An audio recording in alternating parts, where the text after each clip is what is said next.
I'm stealing all of your luck, man. I'm sorry. No, you're good. But best part is, see those fairies down there? Oh yeah, these guys. This is one of my favorite levels in the game because just jump down. No, I know. Yeah, We're gonna have to take advantage of it eventually. Oh yeah, these guys.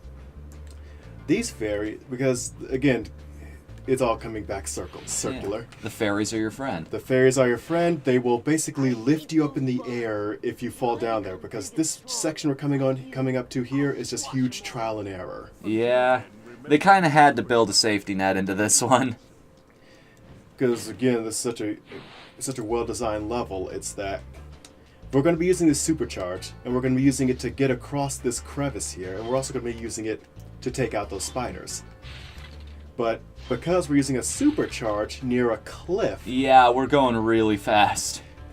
And as anyone We're going way past cool. Oh, we're going super way fast, way past cool.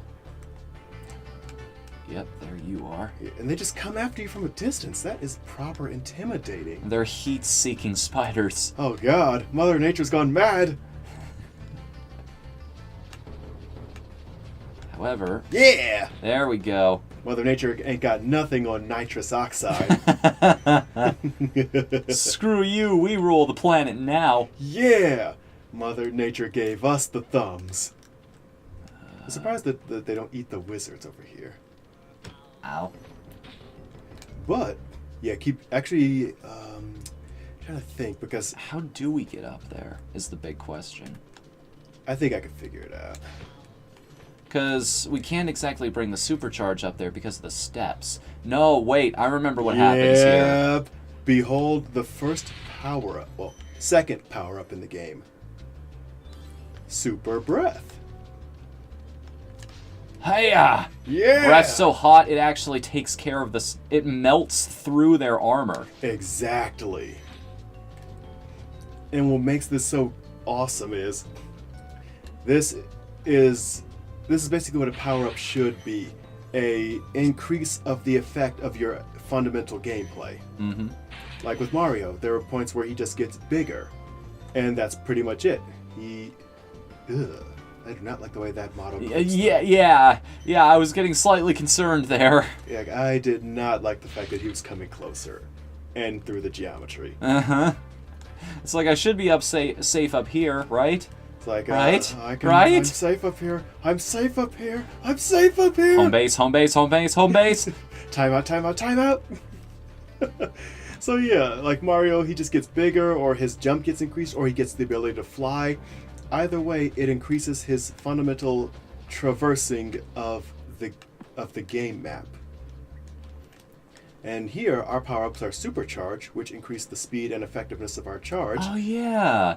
You've got the flying stages, Supercharge, and then Super Breath. Mm-hmm. You got all three bases covered pretty much. Exactly. Just everything that... Oh. I think we can get... What in the... Like, speaking of magic... I could fall forever. I can see my house from here. Right up until I get a concussion. You know, you have to ask yourself, how effective are concussions if Spyro's main form of attack is just ramming his head into things? Well, I mean, now we're just getting into the biology of video game characters. Like, rams, like the creatures who are named after an action.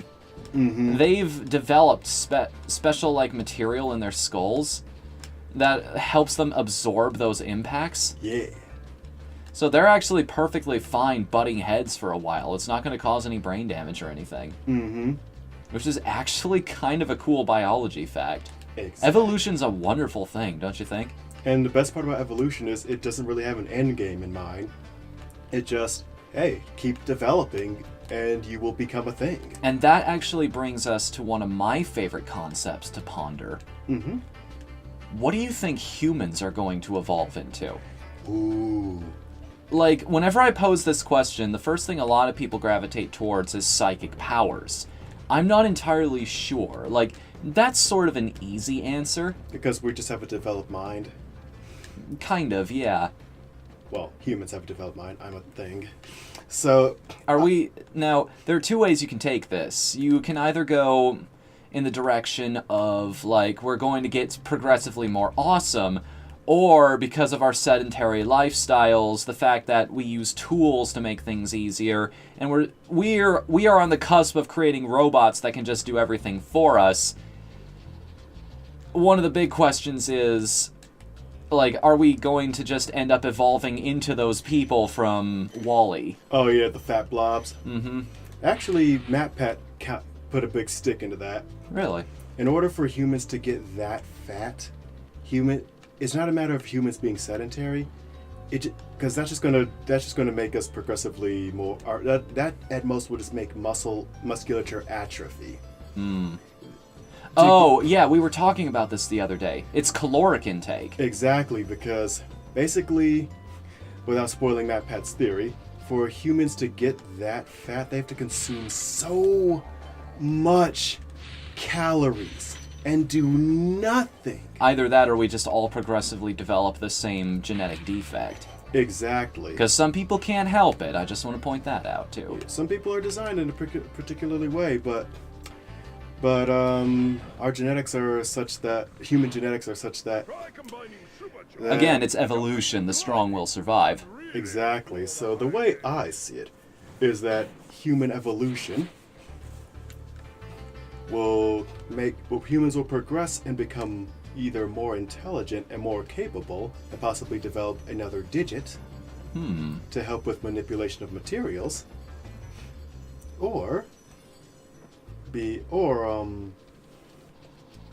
because humans develop so many different kinds of foods and chemicals to consume and or use, human biology will be fortified to deal with all of that.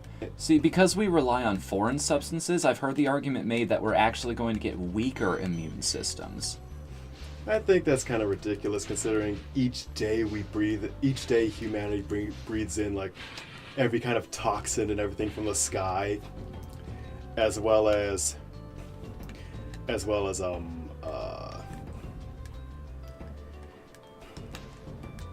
the fact that so many humans are born with actual viruses within them. Did you know that if you have a virus within you, it prevents other viruses from getting in? Oh yeah, I've heard about this. Because they fight with each other, right? Exactly. So basically, with all the diseases humans also seem to get, I also believe that it's going to get to a point where humans will have stronger immune systems simply because humans might have viruses naturally fused into their cells and whatnot. So we're going a Parasite Eve route with this. Yeah, I kind of see humanity kind of going that way, because technically, evolutionarily speaking, most cells are in the human body are theorized to have been single cells that just fuse together. Like mitochondria, speaking of Parasite Eve, mitochondria is basically a battery in your cells. It basically converts the energy. So there was basically a theory that mitochondria was once a actual bacteria that got fused into other cells for, commensalism. Basically, it provides energy for cells, and the cells give it a safe place to be, and with that... I know what you're talking about. It's, it's one of my favorite words, too. Symbiotic relationship. Exactly. So basically, I think human biology might eventually have something like that with AIDS and herpes, or something along those lines, because let's be real, humans have been on this earth for a relatively short amount of, super short amount of time. Yeah, compared to some other creatures. I mean, I was about to say it's my turn to lose a life, but... Nope, this is the best place. Like I said, this is the best trial. Where are you guys in the last level? Seriously. Seriously, I thought you were my friends! So with that in mind... Ooh, that was a good idea. Yeah. So with that in mind, for example, you know how people like to imagine the dinosaur era with Tyrannosaurus and Triceratops being in the same area? Or Tyrannosaurus and Stegosaurus being in the same kind of time period? The time gap between T-Rex and Stegosaurus is the same amount of time between humans and Tyrannosaurus. Just to give anyone an inkling of how just long-lasting a creature can live. Just to give everyone an inkling of the time frame we're working with here on planet Earth. So in the amount, yeah. Got him. Wait a minute. 1, 2, 3, 4, 5, 6, 7, 8, 9, 10. Ooh. Isn't this like... No, we've still got 2 more. 2 more eggs. We're almost there. No more eggs. Well, no more egg thieves. But basically, I believe that I doubt humanity is going to turn into nothing but blobs or become progressively weak, because that's not how evolution works. It's the strongest that survive. Yeah, life will find a way. Exactly. Especially, here's a good example. Another reason why supersize me is bullcrap, because it discounts the fact that the human metabolism is adaptive. If you start eating more and more food, your metabolism will speed up to process all of that. In fact, another fallacy people believe is that if you go into space without a spacesuit, you'll just pop like a balloon. When in reality, that only happens to balloons because balloons have very thin outer barriers. A human can go into space and won't pop because human skin is so much more durable. Human blood won't aerosolize and boil because blood is a lot more adaptive. Basically, what's going to happen if a human goes into space is they'll just suffocate and freeze. But yeah, you're not going to pop like a balloon. The human body is so much tougher than humans will give it credit for. We're missing exactly 13 gems. They're here somewhere. We've already checked the caves. We've checked both of these rooms here. And I made doubly sure that we got that path down. Yeah. We've been up there, over there, there. Let's see. This is where Sparks had that nifty ability where you could just point to any remaining gems. We may have missed some in here. Maybe, because I went straight to get my kisses, and I didn't really look around at all. And it makes sense because horrible spiders were in here. I mean, I wouldn't go in there. Would you? I wouldn't. Let's see. I mean, we've got a shortcut back to the main area, too. Just wait. Wait a minute. Wait a minute. See how it's all, again, coming back how... You just take a second to look around. A running theme in this game just seems to be contemplative platforming. Like just being aware of your surroundings, which I guess is why a lot of people remember this game so fondly. Like, Spyro is great because it takes every measure it can to make sure the game is about exploring a world and finding things. So the fact that it makes you stop for a second to consider enemies, stop for a second to look around, stop for a second to check all kinds of different little paths, I'd say it does that job pretty well. Oh, yes. Mission accomplished, guys. We did what we set out to do. And just to finish off the whole human thing, yeah, because humanity is so much more adaptive, I doubt humanity's going to devolve. Yeah. So with that in mind, let's look at how do we go up from here?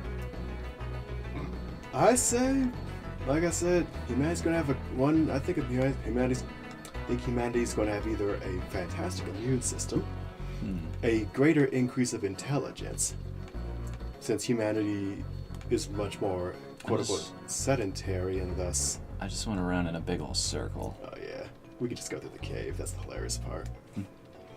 Like again, we could have gone through here from the start, but those spiders. Yes, it's a big deterrence.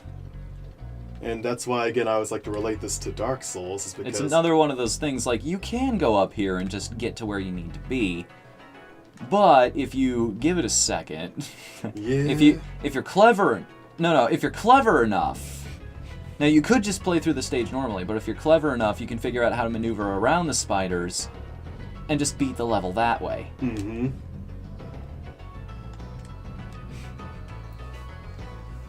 But yes, this game is fantastic, and in just having you look before you leap. Yeah. I guess the main thesis if we were doing a college essay. In this case, look before you charge. That time I really got a 7-10 split. What are you laughing at, dude? I know that guy. The ground is not between you and me anymore. And on top of that, Again, I'm just trying to figure out what these guys do if this was an adult dragon that could fly, or was so strong that it could just crash through. Again, I want to save the flying stage as like a reward. Oh yeah. Ow. That guy's main strategy is just what you do to a cat. It's a delay tactic. It's basically what you do to annoy a cat. You just push it sideways. That's all his game plan amounted to. Well, to be fair, he would have pushed me sideways into water, which would have hurt me. Exactly. Or, no, toothpaste, I'm sorry.